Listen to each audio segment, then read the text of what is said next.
La lluvia no cayó, fue impulsada, golpeando contra la oscura tierra como clavos en un ataúd. El sonido era ensordecedor, un rugido de ruido blanco que tragaba los gritos de los hombres y el zumbido de los motores al ralentí. Abajo, junto al agua. El barro era una grasa negra resbaladiza y traicionera que se aferraba a las botas y amenazaba con arrastrar a cualquiera que estuviera demasiado cerca hacia el remolino. El río Afton solía ser una serpiente perezosa y marrón, serpenteando inofensivamente por el condado. Esta noche era un monstruo, hinchado, enojado, rompiendo sus orillas y desgarrando las raíces de antiguos robles. Un foco atravesó el diluvio, un rayo intenso de luz halógena que danzaba sobre la superficie agitada. No atrapó nada más que escombros, una silla de plástico rota, un enredo de ramas, el cadáver hinchado de un mapache. «Apaga la luz», ladró una voz sobre el viento. Era el sheriff Miller. Sonaba cansado. «Es un desperdicio, chicos. La corriente va a 20 nudos. Si cayó, ya está a medio camino del delta». El rayo se apagó. La oscuridad regresó, pesada y absoluta. De pie a 6 metros de distancia, justo fuera de la cinta perimetral, un hombre con un impermeable amarillo observaba cómo se desvanecía la luz. No se movió. No gritó. Él solo se quedó allí, con las botas bien plantadas, su rostro oculto por la capucha de su chaqueta. Sostenía una pala en una mano, no como un arma, sino como una herramienta de su oficio. Él fue quien lo reportó. Él fue quien señaló los remolinos cerca de los pilotes del puente. Y ahora, él era el que los observaba empacar el equipo. «Oye», gritó un oficial, corriendo past él hacia un patrullero. «Tú, parques y recreación, despejen, vamos a abrir la carretera de nuevo, no hay nada que ver». El hombre en el impermeable amarillo asintió una vez. No habló. Volvió su mirada hacia el agua negra, escuchando el sonido específico y gutural del río. Conocía ese sonido. Sabía lo que el río guardaba y sabía lo que devolvía. Miró al cielo. Nubes pesadas, sin luna. Para el amanecer, el agua volvería a subir, una segunda crecida del deshielo de la montaña, y lo que el río guardaba se perdería para siempre. Tenía menos de 12 horas. Se dio la vuelta y se alejó, sus botas pesadas de barro, desapareciendo en las sombras de la línea de árboles. El estroboscopio rojo y azul de los patrulleros de policía pintó su espalda por un momento, luego se fue. Elías se despertó antes de la alarma. Eran las 4:15 a.m. La lluvia había cesado, dejando atrás un silencio que se sentía presionado, como el aire dentro de un frasco sellado. Se sentó en la cama, balanceando las piernas por el lado. Sus rodillas crujieron. Siempre crujían cuando la presión barométrica bajaba. Era un hombre grande, formado por décadas de levantar cosas que no querían ser movidas. Su piel era del color de la caoba profunda, grabada con líneas finas alrededor de los ojos por entrecerrar la vista hacia el sol. Se movía con una economía silenciosa, sin desperdiciar energía. La casa era pequeña, una caja de tablones de 2 habitaciones en el lado sur de las vías, donde las leyes de zonificación eran laxas y las luces de la calle parpadeaban. Sin embargo, estaba limpia. Las tablas del suelo estaban fregadas, las paredes pintadas de un suave color crema para captar la luz. Caminó por el pasillo, evitando la tabla chirriante en el tercer escalón. Abrió la puerta del segundo dormitorio un poco. Maya estaba dormida, un enredo de extremidades y edredón. Tenía 8 años, con trenzas extendidas sobre la almohada como raíces intrincadas. Un bloc de dibujo estaba abierto en su mesita de noche, con bocetos de árboles y pájaros en carbón. Era una niña tranquila, observadora, poseyendo una quietud que reflejaba la suya. Desde que su madre falleció hace 3 años, esa quietud se había convertido en su lenguaje. No necesitaban decir mucho para entender el peso de la habitación. Elías cerró la puerta. Fue a la cocina, encendió la cafetera y se puso sus botas de trabajo. Eran Red Wings, desgastadas hasta el grano del cuero, recauchutadas 3 veces. Bebió su café negro, de pie en la ventana de la cocina, mirando hacia el gris del amanecer. La radio de noticias en la encimera murmuraba bajo. No se suspendió la búsqueda del adolescente desaparecido, que se cree que cayó en el río Afton durante las inundaciones repentinas de anoche. Las autoridades no han revelado el nombre a la espera de notificar a la familia, pero las fuentes dicen. Elías giró la perilla, silenciando la voz. Lavó su taza y la colocó en el escurridor. Escribió una nota en la parte posterior de un sobre. Avena en la olla. Regresaré para recoger el autobús a las 7:30. Con amor, papá. Cerró la puerta principal desde afuera, probando el picaporte 2 veces. Caminó hacia su camioneta, una desgastada Ford F-150, con el logo del Departamento de Parques de la ciudad desvaneciéndose en la puerta. No condujo hacia el depósito. Condujo de regreso hacia el río. La niebla estaba espesa en la orilla del río, una sopa blanca que olía a tierra húmeda y hojas en descomposición. Elías estacionó la camioneta a 1 milla río abajo, de donde la policía había establecido su puesto de mando la noche anterior. Este era el estrecho, una sección del río donde la geografía se plegaba sobre sí misma, creando una serie de salientes de piedra caliza irregulares y pozas profundas e impredecibles. Nadie venía aquí. Estaba demasiado cubierto de vegetación, demasiado peligroso para los pescadores ocasionales o los kayakistas de fin de semana. Era un lugar para cosas que querían permanecer perdidas. Elías agarró un rollo de cuerda de nylon de alta resistencia, un gancho de agarre que usaba para despejar atascos de troncos y un largo palo telescópico. Se movió a través de la maleza con facilidad práctica. No luchaba contra las ramas, se movía con ellas, deslizándose a través de los huecos en la vegetación. Alcanzó el borde de la orilla. El agua había retrocedido tal vez 6 pulgadas desde la noche anterior, dejando un anillo de espuma en los árboles. Elías se quedó quieto. Cerró los ojos. No estaba rezando. Estaba escuchando. El río tenía un ritmo. Golpeaba las rocas, giraba, burbujeaba. Si había algo en el agua que no debería estar allí, un tronco, una llanta, un cuerpo, el sonido cambiaba. Se volvía interrumpido. Un tartamudeo en el flujo. Escuchó el rugido de las rápidas aguas río arriba. Escuchó el golpe del agua contra la piedra caliza. Y luego lo escuchó. Un suave y antinatural golpe. Rítmico. Irregular. Golpe. Pausa. Golpe. No era el sonido de la madera golpeando la piedra. La madera era hueca. Esto era más sordo. Abrió los ojos y escaneó la superficie gris. A 50 yardas, cerca del centro del canal, un enorme sauce llorón se había colapsado años atrás, su tronco creando un atajo, un colador mortal que atrapaba escombros. La policía había iluminado la superficie, pero Elías conocía la hidrología de los estrechos. La corriente aquí se retorcía, arrastraba cosas hacia abajo, las mantenía contra el lecho del río y luego, ocasionalmente, las volteaba. Vio un destello de color atrapado en el enredo de las raíces del sauce. No era el marrón de la corteza ni el verde de las hojas. Era rojo, un carmesí brillante y sintético.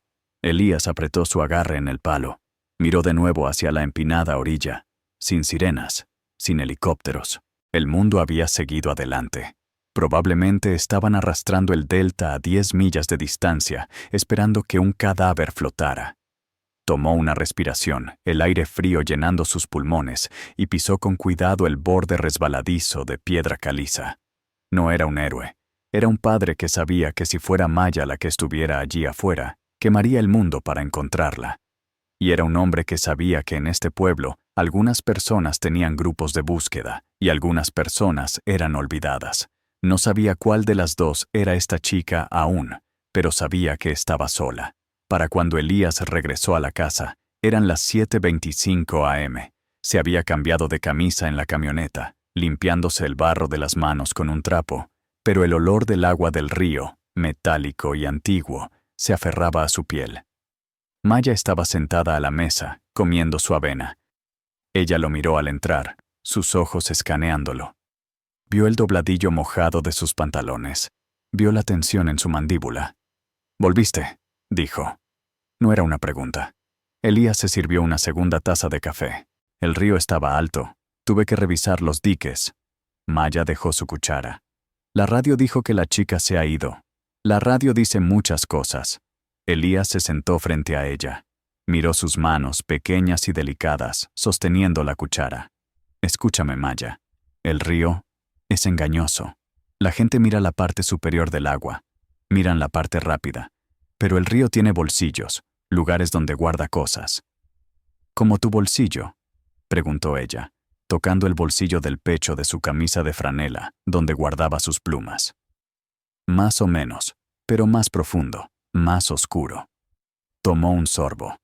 Vi algo esta mañana. No pude llegar a ello. La corriente es demasiado fuerte en este momento. Necesito que el agua baje otro pie. ¿Es la chica? Elías no le mintió. Nunca lo hizo. Creo que sí. Maya miró hacia abajo en su tazón. ¿Está muerta? No lo sé, dijo Elías suavemente. Pero si ella está allí, le pertenece a alguien. Alguien la está esperando para que regrese a casa, así como yo te espero a ti. Maya asintió lentamente. Ella se extendió a través de la mesa y tocó su mano. Sus dedos estaban cálidos. Tienes que conseguirla, papá. Lo sé. Ten cuidado. Siempre. La llevó a la parada del autobús. La observó subir los escalones, su mochila rosa rebotando. Esperó hasta que el autobús dobló la esquina antes de poner la camioneta en marcha. Tenía un turno que trabajar. Tenía inodoros que destapar en el parque público, botes de basura que vaciar, grafitis que limpiar. Haría su trabajo. Sería invisible. El día fue un borrón de trabajo mundano. Elías desatascó un drenaje bloqueado en el parque West Side. Repintó un banco que había sido vandalizado. Mantuvo la cabeza baja, hablando solo cuando le hablaban. Alrededor del mediodía, la radio en su camioneta crujió con una actualización. El sheriff había cerrado oficialmente la búsqueda activa. El río fue reclasificado como un sitio de recuperación. Eso significaba una cosa. Por ley, ningún civil podía entrar en los Narrows después del anochecer. El área era ahora una zona restringida por razones de responsabilidad. Si Elías regresaba esta noche, no solo era un voluntario, era un intruso. Podía perder su trabajo, podía perder su pensión. Miró la radio, su mano flotando sobre el botón de volumen. Justo en ese momento, vio el convoy. 3 SUVs negras, elegantes y caras, seguidas por el patrullero del sheriff, entraron al estacionamiento cerca del sendero del río. Un hombre salió de la SUV líder. Era alto, llevaba un traje que costaba más de lo que Elías ganaba en un año. Se veía destrozado. Su rostro estaba pálido, sus ojos enrojecidos. Estaba gritando al sheriff, gesticulando salvajemente hacia el río. Elías lo reconoció de los periódicos. El concejal Sterling. Un hombre que había hecho campaña para rezonificar el lado sur, echando a las viejas familias para construir condominios. Un hombre que nunca había pisado el vecindario de Elías, a menos que fuera para una foto. Elías se detuvo, apoyándose en su rastrillo. Observó cómo el concejal se desmoronaba, sollozando en sus manos mientras el sheriff le daba una palmadita en el hombro de manera torpe. «Estamos haciendo todo, señor», decía el sheriff, su voz llevada por el viento. «Tenemos drones en el aire. Tenemos buzos en espera para la cuenca inferior». Estaban mirando en el lugar equivocado. Estaban mirando donde era fácil mirar. Elías dio un paso adelante. Debería decir algo. Debería contarles sobre la tela roja en el atajo de Sauce. Caminó hacia el grupo. Un oficial, un joven con un corte de cabello fresco y una mano descansando en su cinturón, se interpuso en su camino. «El parque está cerrado por mantenimiento en esta sección, amigo», dijo el oficial. No miró a Elías a los ojos, miró a través de él. «Trabajo para el departamento de parques», dijo Elías, con voz baja. «Estuve en los estrechos esta mañana, cerca del viejo puente de ferrocarril». El oficial se rió despectivamente. «Despejamos los estrechos anoche. No hay nada allí». «La corriente cambia en el atajo», insistió Elías, manteniendo su tono uniforme. «Hay un sauce llorón sumergido a unas 50 yardas. Vi algo atrapado en él». Tela roja. El diputado giró la cabeza, echando un vistazo al padre afligido, luego de vuelta a Elías. Miró los pantalones de trabajo manchados de Elías, sus botas embarradas, el rastrillo en su mano. Hizo un cálculo. «Mira, tenemos mucha basura en el agua», dijo el diputado, despectivo. «La tela roja podría ser una lona, una bolsa, cualquier cosa. No vamos a desviar recursos para basura. Ahora, haz tu trabajo en otro lugar.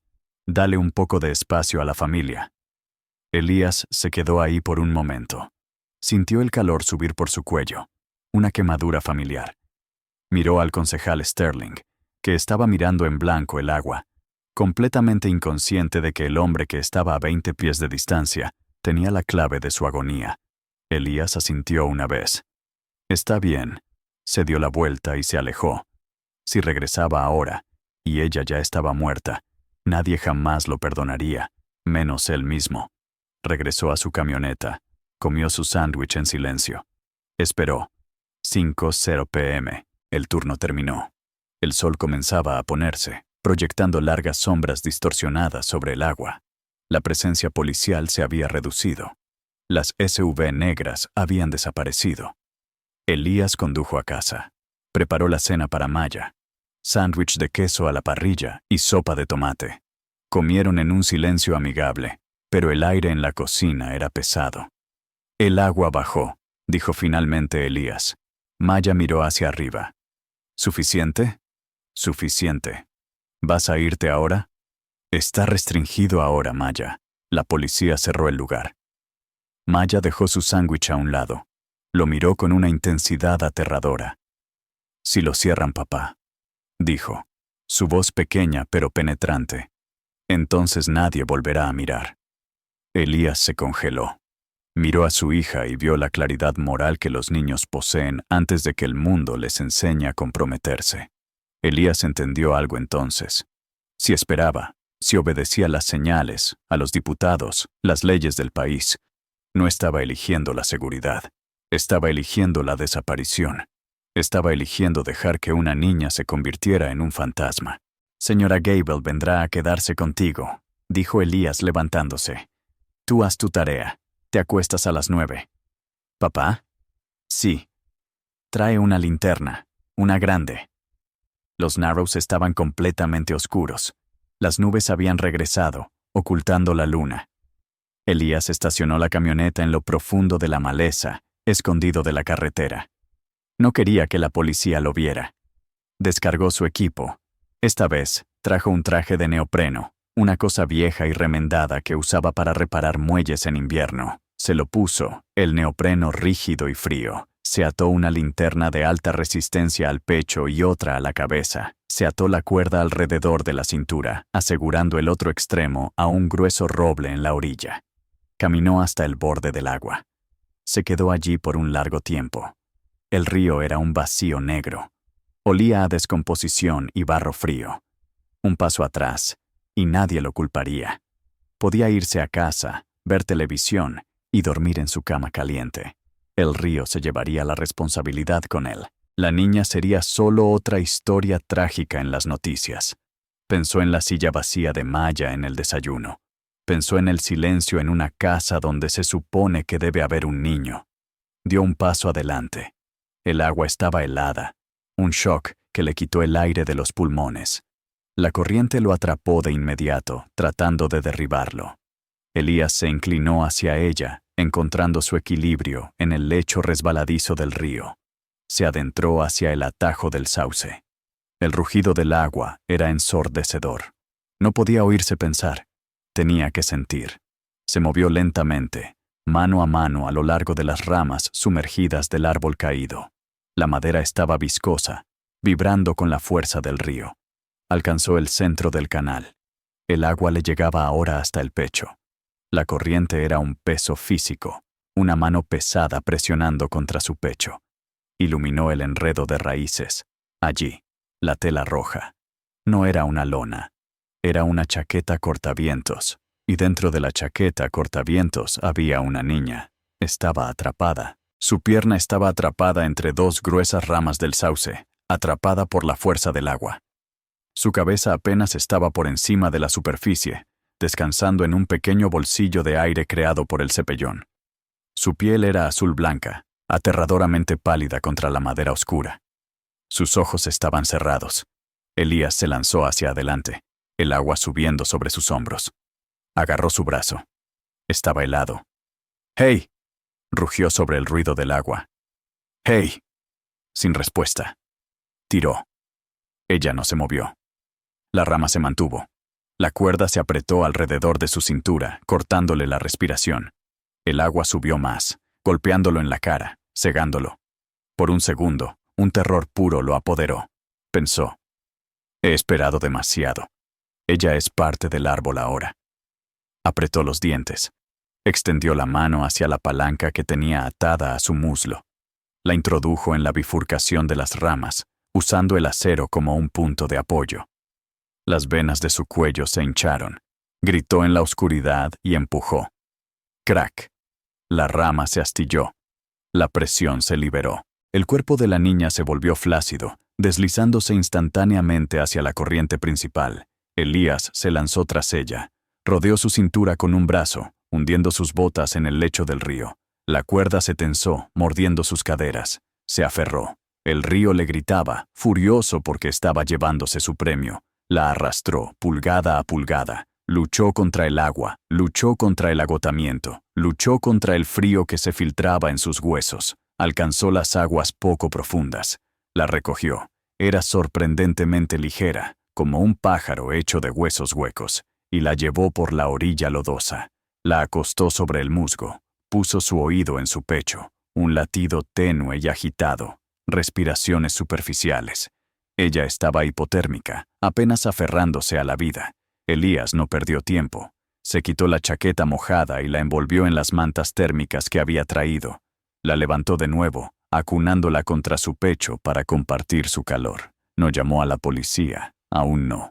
Caminó. La estación satelital del sheriff era un remolque estacionado a 2 millas por el camino, cerca de la entrada principal del parque. Estaba iluminado intensamente, un faro de burocracia en la noche. Elías salió del bosque. Estaba cubierto de barro, su traje de neopreno rasgado, el agua goteando de su rostro. Llevaba el bulto en sus brazos. Un diputado que estaba afuera fumando un cigarrillo dejó caer su encendedor. Miró, con la boca abierta. Elías no se detuvo. Pasó junto al diputado, subió las escaleras de metal y pateó la puerta para abrirla. Dentro, el aire estaba cálido y olía a café rancio. El concejal Sterling estaba sentado en una silla plegable, con la cabeza entre las manos. El sheriff estaba mirando un mapa en la pared. Todas las miradas se volvieron. El silencio era absoluto. Elías se quedó en la puerta. Parecía una criatura nacida del pantano, antigua y formidable. «Ella está viva», dijo Elías. Su voz era áspera, quebrada. «Necesita un médico». Avanzó y se arrodilló, colocando suavemente a la niña en el suelo. Retiró la manta térmica. El concejal Sterling emitió un sonido que no era una palabra, un lamento crudo y animal, y cayó de rodillas junto a la niña. «Sara, Sara». La habitación explotó en acción. Los paramédicos entraron apresuradamente desde la sala trasera. El sheriff gritaba órdenes. Las radios crepitaban. Elías se puso de pie. Retrocedió. Observó al padre aferrándose a la mano de su hija, llorando, besando su fría frente. Vio el color regresar a sus mejillas mientras los paramédicos aplicaban bolsas de calor. Nadie le habló a Elías. Nadie le agradeció aún. La habitación solo escuchaba a la niña respirar. Elías se dio la vuelta y salió por la puerta. Se sentó en la caja de su camioneta, quitándose el traje de neopreno. Ahora estaba temblando, la adrenalina desvaneciéndose, dejándolo vacío. Escuchó pasos sobre la grava. Era el concejal Sterling.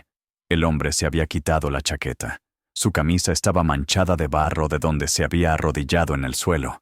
Se veía exhausto, envejecido 10 años en 2 días, pero sus ojos estaban claros.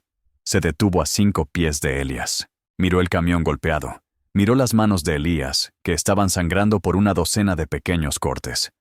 «El diputado me dijo», dijo Sterling. Su voz temblaba. «Me dijo que intentaste decirnos esta mañana. Me dijo que te envió lejos». Elías se puso una camisa de franela seca. La abotonó lentamente. El agua hace mucho ruido, concejal. A veces es difícil escuchar algo más. Sterling tragó saliva con dificultad. Se veía avergonzado. Miró a este hombre, este padre negro del lado sur, un hombre cuyo vecindario había llamado plaga en los periódicos la semana pasada.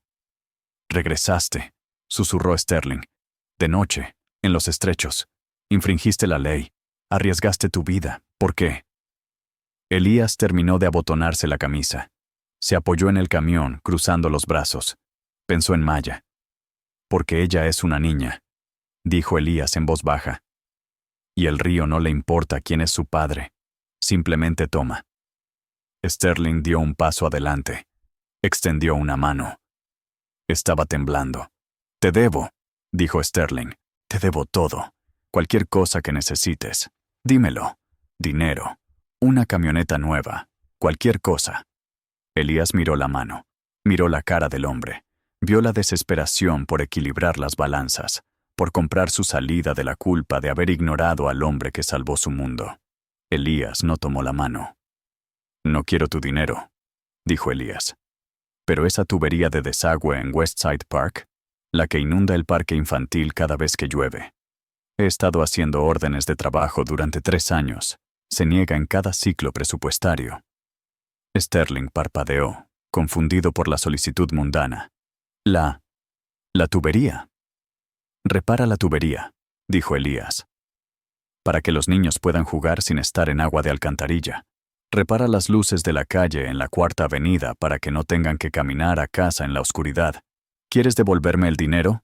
Haz tu trabajo». Sterling lo miró fijamente. Por primera vez, realmente vio a Elías. No como un trabajador, no como un voto, sino como un hombre. Un mejor hombre. «Lo haré», susurró Sterling. «Lo prometo». Elías asintió. Se subió a su camioneta. Arrancó el motor. Tosió una vez. Luego rugió a la vida. La casa estaba tranquila cuando llegó a casa. La niñera, la señora Gable, estaba dormida en el sofá.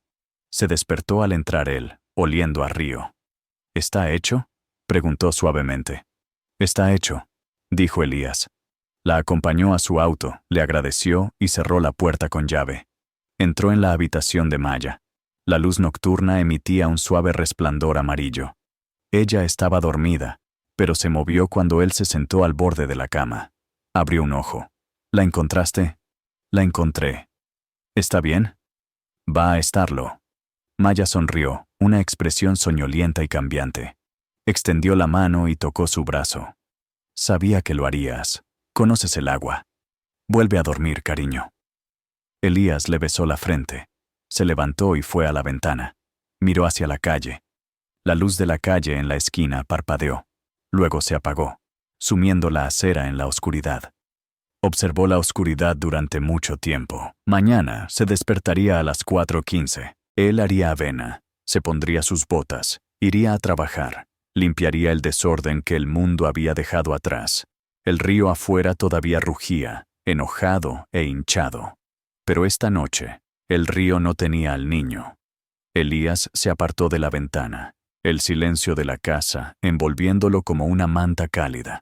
Caminó por el pasillo, evitando la tabla chirriante, y cerró la puerta de su habitación.